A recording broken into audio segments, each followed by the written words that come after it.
बिस्मिल्लाहिर्रहमानिर्रहीम। अस्सलाम वालेकुम।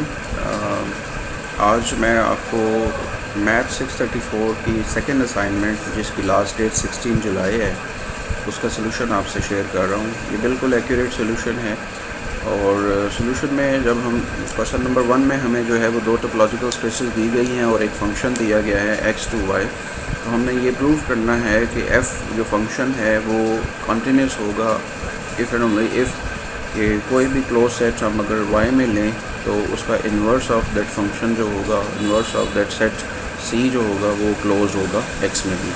तो इसके सोल्यूशन में जब सबसे पहले हम चलते हैं तो हम सबसे पहले यहाँ पे ये अज्यूम करते हैं कि हमारा जो फंक्शन है ये कॉन्टीन्यूस है। तो हम इसको दो तरह से जो है वो प्रूव करेंगे। पहले हमने ये प्रूव करना है कि फंक्शन अगर कॉन्टीन्यूस हो तो फिर उस फंक्शन के अंदर कोई भी सेट हम अगर लें c, तो वो सेट c जो होगा वो सेट y में अगर वो क्लोज्ड है तो वो x में भी क्लोज होगा।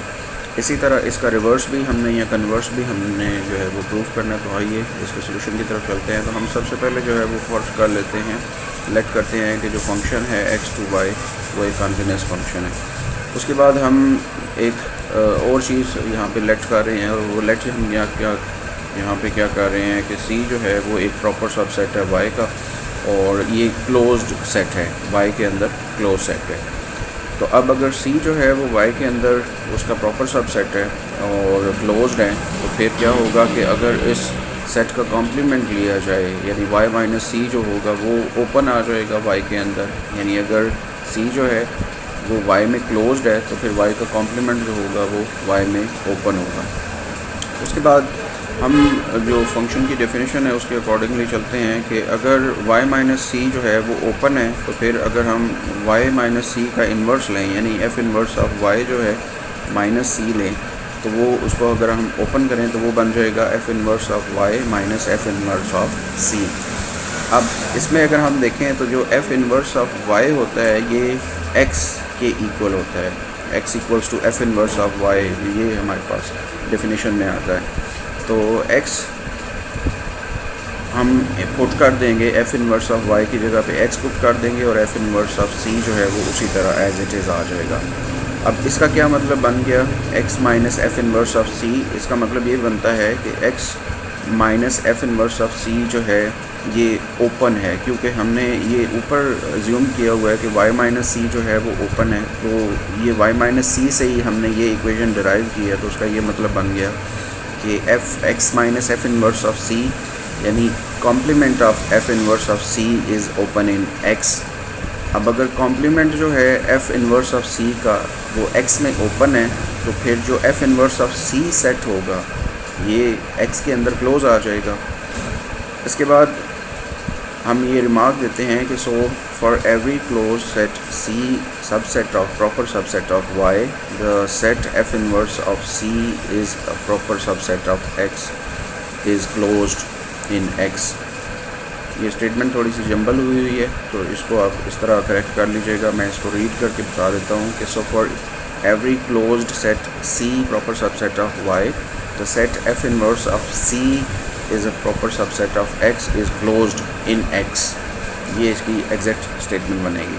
उसके बाद हम इसके कन्वर्स पे चलते हैं। तो इसके कन्वर्स में हम देते हैं कि हम पहले ये अज्यूम कर लेते हैं कि let f inverse of c is closed in x for all closed c proper subsets of y।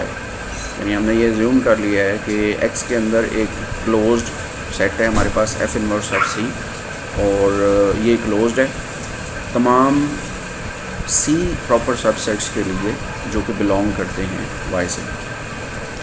अब सेकेंड नंबर पे हम एक ओपन सेट क्लोज सेट लेते हैं u के अंदर, u लेते हैं हम एक क्लोज सेट जो कि y के अंदर है। So let u proper subset of y be any close set in y। तो अगर u जो है ये क्लोज सेट है तो फिर u का जो कॉम्प्लीमेंट आएगा यानी y माइनस u होगा वो ओपन आएगा y के अंदर। तो अब प्रीवियसली जिस तरह हमने पीछे किया था कि f इन्वर्स ऑफ यानी इसका इन्वर्स ले रहे हैं हम, f inverse of y minus u जो है उसको अगर हम ओपन करें तो वो बनता है f inverse of y minus f inverse of u। तो अगर y माइनस u जो है ये अगर ओपन है तो इसका जब इन्वर्स लेंगे तो इन्वर्स इसका जो है वो y माइनस यानी इसका वो क्लोज आ जाएगा। So F inverse of y minus F inverse of u closed in y है। इसी तरह एफ इन्वर्स ऑफ y जो होता है वो x के इक्वल होता है, तो उसको जब हम x के इक्वल पुट करते हैं, बाकी एफ इन्वर्स ऑफ u जो है ये भी क्लोज्ड इन y आ जाएगा। अब इसका मतलब क्या हो गया कि x minus F inverse of u का मतलब है ये एफ इन्वर्स ऑफ u का कॉम्प्लीमेंट है और ये क्लोज है। तो एफ इन्वर्स u का कॉम्प्लीमेंट अगर क्लोज्ड हो x में y में, तो फिर इसका मतलब क्या हो गया कि एफ इन्वर्स ऑफ u जो खुद होगा वो ओपन होगा इन x for all open sets u subsets of y। तो इसका मतलब क्या हो गया कि f जो फंक्शन है हमारा वो कॉन्टिन्यूअस है।